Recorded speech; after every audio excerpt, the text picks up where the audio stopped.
नमो नमः। आज मैं आपके सामने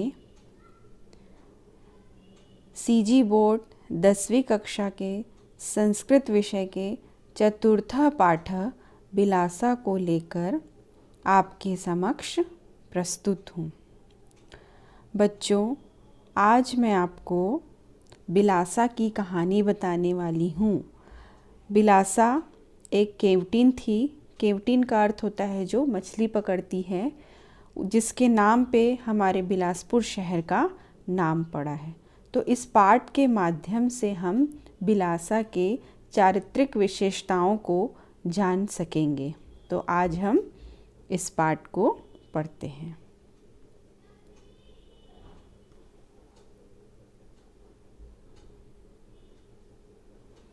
चतुर्थ पाठ बिलासा।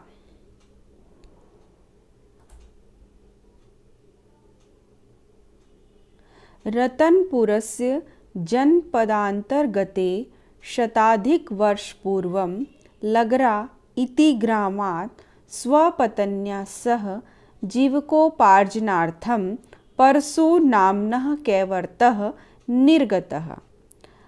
रतनपुर जनपद, आप सभी रतनपुर से परिचित होंगे, जहाँ पर महामाया देवी का मंदिर है। तो इस रतनपुर जनपद के में एक लगरा ग्राम था। क्या था? लगरा ग्राम था। 100 वर्षों पूर्व, शताधिक वर्ष पूर्व मतलब 100 वर्ष पूर्व, 100 साल पहले यहाँ पर एक लगरा ग्राम था। और ये जो लगरा ग्राम है बच्चों, ये आज भी आपको यहाँ पर मिलेगा। जैसे ही आप सीपत जाते हैं, सीपत जाने के रास्ते पर यह पड़ता है। तो ग्रामात् स्वपत्न्या, स्वपत्न्या का अर्थ होता है अपनी पत्नी के साथ, जीविकोपार्जनार्थम यानी जीवन को चलाते हुए, परशु नामनः कैवर्तः निर्गतः। परशु नाम का एक कैवर्त था।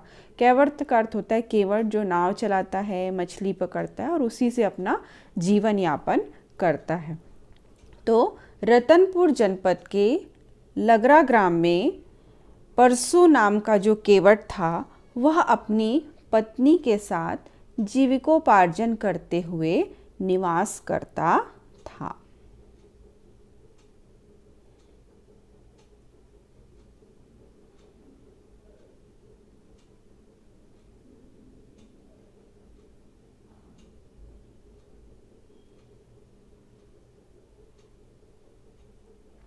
तौ अर्पा नद्याः तटे अतिष्ठाम, वह अर्पा नदी के तट पर रहता था। अतिष्ठित मतलब रहना, वह, तौ मतलब वे दोनों अर्पा नदी के तट पर निवास करते थे।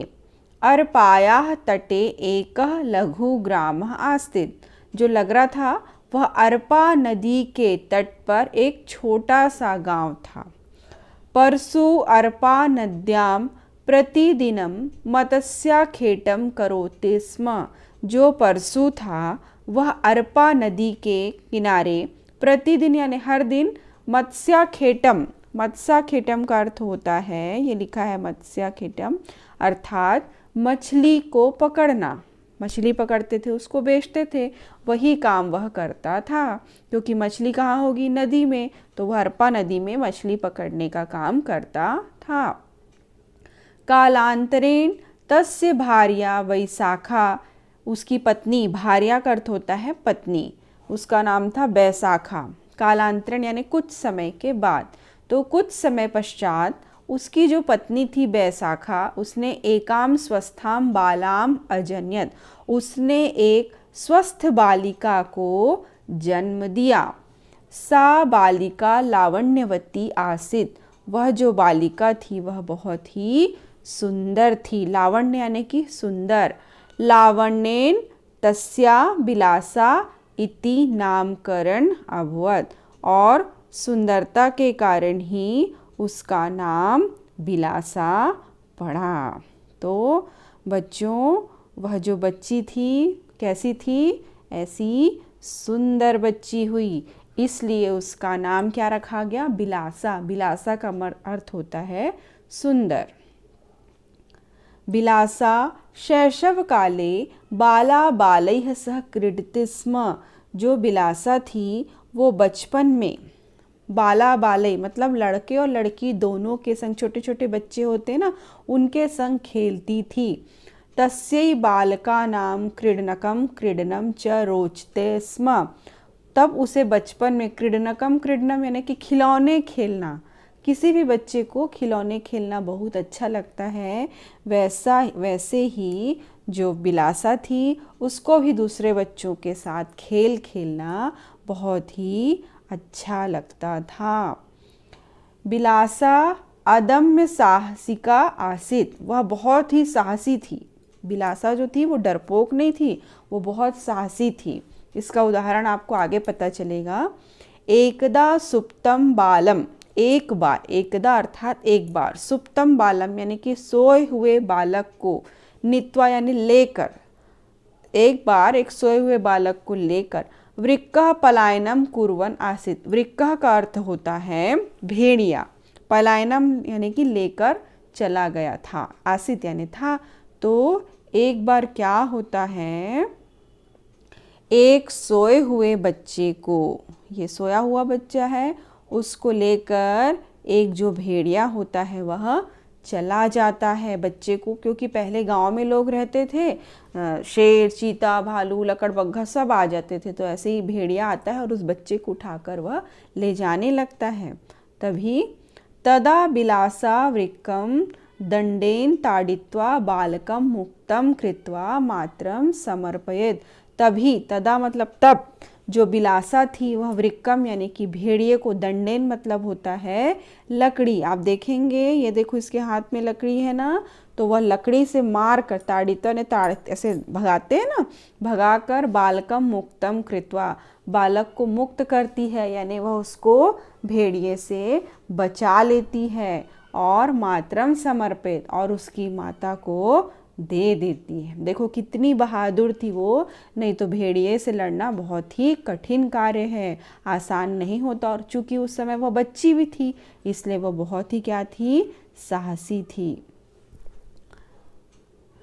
बालकै सह बिलासा मल्ल कौशलम शिक्षते स्म। बालकै सह बिलासा मल्ल कौशलम शिक्षते स्म, यानी लड़कों के संग वह मल्ल कौशल भी सीखती थी, यानी कुश्ती करना ये सब भी वह अच्छे से सीखती थी। तम साहसम दृष्ट्वा जनैः तस्याः दलाय ग्राम रक्षणस्य दायित्वं प्रदत्तम। उसके साहस को देखकर, तम साहसम दृष्ट्वा मतलब उसके साहस को देखकर, जनैः लोगों ने, तस्याः उसके दल को, जो उसका ग्रुप था ना बच्चों का, उसको ग्राम रक्षणस्य गांव की रक्षा का दायित्व सौंप दिया, क्योंकि वो बहादुर थी। और पहले तो शिकार जंगल से जानवर आ जाते थे, तो लोगों का दल बना रहता था जो रात को रक्षा करता था, तो उसके भी दल को ग्राम रक्षा करने का दायित्व सौंप दिया गया। यदा वर्षा काले अर्पा नद्यां जलप्लावनम जातम, जब वर्षा काल में अर्पा नदी में बहुत पानी भर जाता था, क्योंकि उस समय खूब बारिश होती थी, अभी भी बारिश हो रही है और आप देख सकते हो अर्पा नदी में पानी भरा हुआ है। तो उस समय जब बहुत बारिश होती थी, अर्पा नदी भर जाता था, तदा बिलासा नौक्या जनान संतार्यते स्म।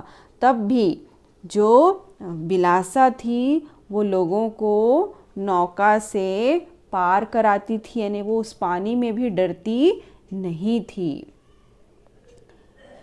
एवमेव सा नौका चालने अपि पारंगता जाता, और इस प्रकार वह नाव चलाने में भी कैसी हो गई, पारंगत हो गई। सा लोक नृत्य गीतियों अपि सिद्धा आसीत, वह लोक नृत्य और गीत में भी सिद्ध थी, यानी उसको अच्छा डांस करने भी आता था और गायन भी वो बहुत अच्छे से करती थी, यानी वो हर चीज़ में कैसी थी, एक्टिव थी। ग्रामस्य सर्वेषु कार्यक्रमेषु सा अग्रसरा आसीत, वह गांव के सभी कार्यों में आगे रहती थी, यानी सभी कार्यों में वह बढ़ चढ़कर हिस्सा लेती थी। देखो बिलासा कितनी बहादुर, कितनी अच्छी लड़की थी।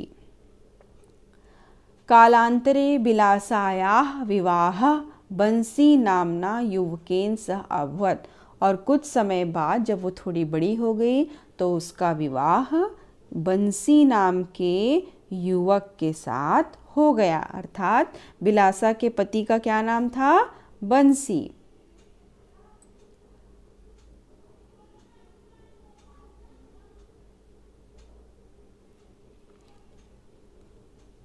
बिलासा प्रतिदिनं 4 तेन्दु इति वन्यफलानि संग्रहणार्थं गच्छति स्म। जो बिलासा थी वह रोज जंगल में 4 और तेंदु वन्य फल को संग्रहण यानी कि इकट्ठा करने के लिए जाती थी। पुराने समय 100 साल पहले की बात है तो लोग तो यही करते थे, जंगल से ही सामान लेके आ जाते थे और उसको बेचते थे या उसी से अपना पेट भरते थे। तो जो बिलासा थी वह रोज 4 तेंदु लेकर यानी उसको इकट्ठा करने के लिए जंगल जाती थी। तथा च महिषचारणाय वनम प्रति अगच्छत। जो बंसी था, तथा च बंशी है ना, बंसी जो उसका पति था वह भी क्या करता था? महिष का अर्थ होता है भैंस। भैंस चराने के लिए वह जंगल की ओर जाता था। यानी वो 4 तेंदु इकट्ठे करती थी और वह भैंस चराता था।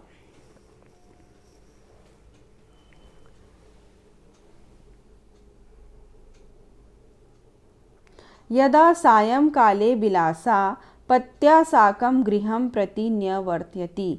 एक बार यदा जब सायंकाले शाम के समय बिलासा पत्या साकं यानी अपने पति के साथ गृहं प्रति घर की ओर न्यवर्तयति लौट रही थी स्म तदा सहसा आखेटाय भ्रमता। और तभी सहसा आखेटाय मतलब आखेट का मतलब होता है शिकार से भ्रमण करते हुए वापस लौटते हुए राज्ञः कल्याण सायोपरि राजा कल्याण साई के ऊपर एक बाघ ने व्याघ्र आक्रमणम कृतवान।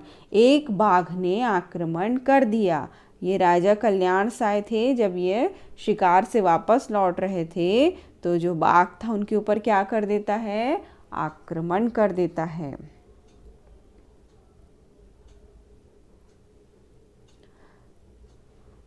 तब विलोक्यम बिलासा व्याघ्रम कुंतेन प्रहार राज्ञः प्राणान आरक्षयत। और यह देखकर, तम विलोक्य अर्थात उसको देखकर, जो बिलासा होती है उस बाघ पर अपने तलवार से, कुंतेन का अर्थ होता है छोटी तलवार से, उसके ऊपर प्रहार करती है बाघ के ऊपर। और राज्ञः प्राणान आरक्षयत राजा के प्राण को वह बचाती है।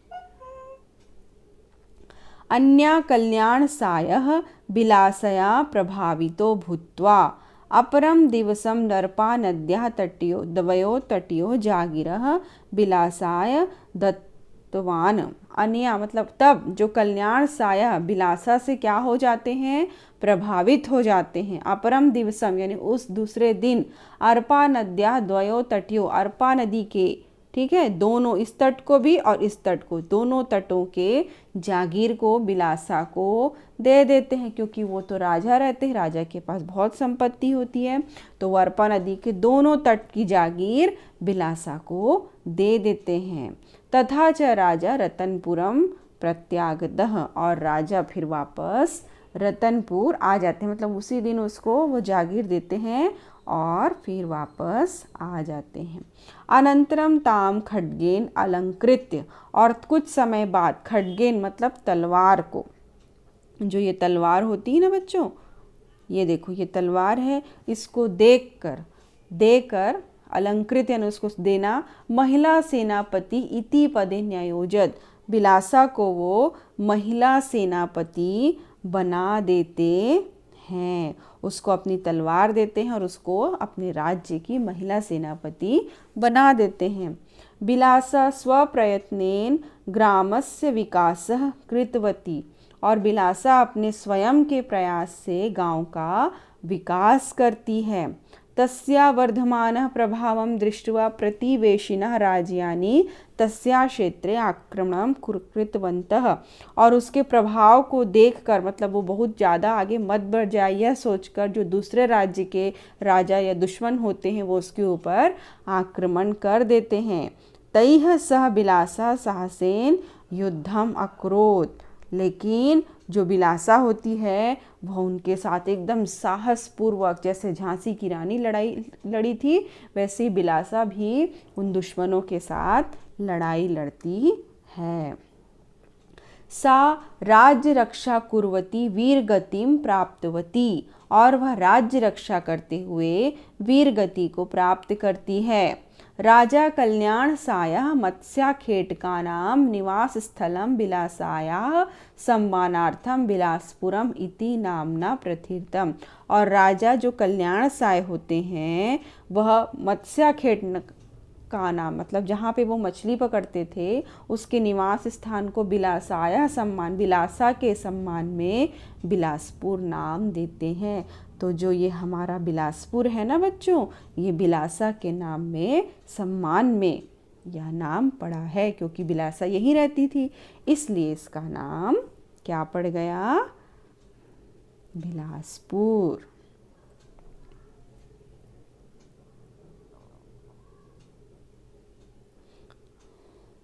वर्तमाने इदम बिलासपुरम छत्तीसगढ़स्थ न्यायधानी अस्ति। वर्तमान में यहाँ पर बिलासपुर को छत्तीसगढ़ की न्यायधानी कहती। क्यों? क्योंकि यहाँ पर छत्तीसगढ़ का क्या है, हाई कोर्ट है, उच्च न्यायालय है, इसलिए इसको हम छत्तीसगढ़ की न्यायधानी भी कहते हैं। बिलासा स्वकारेण न केवलं स्वसमाजे अपितु समस्त छत्तीसगढ़ प्रांते सम्मानिता अस्ति। बिलासा ने अपने स्वयं के कार्यों से न केवल समाज को बल्कि समस्त छत्तीसगढ़ प्रांत को सम्मानित किया है। बिलासा के कारण पूरा छत्तीसगढ़ क्या हुआ है, सम्मानित हुआ है। सम्प्रति छत्तीसगढ़ सर्वकारेण मत्स्यपालन क्षेत्रे प्रोत्साहनार्थं तया नाम्ना बिलासाबाई केवटिन इति पुरस्कारः प्रतिवर्षः दीयते। इसलिए छत्तीसगढ़ में सभी क्षेत्रों में जैसे इनाम दिया जाता है, वैसे ही मत्स्य पालन क्षेत्र में प्रोत्साहन देने के लिए जो इनाम दिया गया उसको बिलासाबाई के सम्मान में बिलासाबाई केवटिन का पुरस्कार कहते हैं, जो मत्स्य पालन मछली पकड़ने के क्षेत्र में दिया जाता है। बिलासाबाई केवटिन पुरस्कार। अपि च तया नामना बिलासपुरे बिलासा तालह, तो उसके सम्मान में बिलासपुर में अपि च तया नामना है ना, उसके नाम में देखो हमारे बिलासपुर में ये बिलासा ताल है, और बिलासा कन्या स्नातकोत्तर महाविद्यालय, ये government Bilasa girls PG college ये बिलासपुर में है ना। उसके बाद बिलासा चतुष्पथ और बिलासपुर चौराहा यानी बिलासा चौक, बिलासा चौक प्रभुतया गौरान्विता संति, गौरान्वित करता है। एवमेव छत्तीसगढ़स्य पूज्या बिलासा साहसम शौर्यम कर्मनिष्ठा क्षेत्रे आदर्श भूता अस्ति। इस प्रकार जो बिलासा है वो छत्तीसगढ़ की पूजनीय है, जिसको जो अपने साहस शौर्य और कर्मनिष्ठा से आदर्श रूप प्रस्तुत करती है। तो इस प्रकार बच्चों हमने बिलासा के बारे में जाना, जिसके नाम पर यह बिलासपुर है।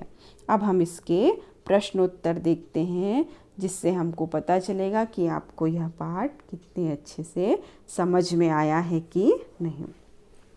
रिक्त स्थानानि पूरयत। सबसे पहले हम खाली स्थान देखते हैं। सा राज्य रक्षा कुर्वती खाली स्थान प्राप्तवती, वह राज्य की रक्षा करते हुए क्या प्राप्त करती है, वीर गति, वह वीर गति प्राप्त करती है। बिलासपुरम खाली स्थान राजधानी अस्ति, तो बिलासपुर की राजधानी क्या है, बिलासपुर छत्तीसगढ़ की क्या है, न्यायधानी अस्ति, बिलासपुर छत्तीसगढ़ की न्यायधानी है। मत्स्य पालन क्षेत्रे प्रोत्साहनार्थम इति पुरस्कार देते, मत्स्य पालन के क्षेत्र में कौन सा पुरस्कार दिया जाता है, बिलासाबाई केवटिन पुरस्कार दिया जाता है। प्रश्नानाम उत्तराणि दीयते, हमें प्रश्नों के उत्तर देने। पहला प्रश्न है, परशु कुत्र मत्स्याखेटम अकरोत्, परशु कहाँ पर मत्स्याखेट करता था, मछली पकड़ने का कार्य करता था। तो इसका उत्तर है परशु अरपा नद्याम तटे मत्स्याखेटम अकरोत्, अरपा नदी के तट पर वह मत्स्याखेट करता था। दूसरा प्रश्न, जनैः तस्याः कस्य दायित्वं प्रदत्तं, लोगों ने उसे कौन सा दायित्व दिया? तो जनैः तस्याः ग्राम रक्षणाय दायित्वं प्रदत्तं, गांव की रक्षा करने का दायित्व प्रदान किया। तीसरा प्रश्न, बिलासायाः विवाह केन सह अभवत्, बिलासा का विवाह किसके साथ हुआ था? तो बिलासायाः विवाह बंसी नामना युवकेन सह अभवत्, बिलासा का विवाह बंसी नाम के युवक के साथ हुआ था। राजा बिलासाम कस्मिन् पदे अनियोजत, राजा ने बिलासा को कौन सा पद दिया? तो राजा बिलासाम महिला सेनापति पदे अनियोजत, राजा ने बिलासा को महिला सेनापति का पद दिया। तो इस प्रकार आज मैंने आप लोगों को चतुर्थ पाठ बिलासा का अध्ययन करवाया। आप इसे ध्यान से पढ़ेंगे, समझेंगे, और अगर आपको यह अच्छा लगता है तो आप ज़रूर इसे लाइक करें और सब्सक्राइब करें, शेयर करें। धन्यवाद।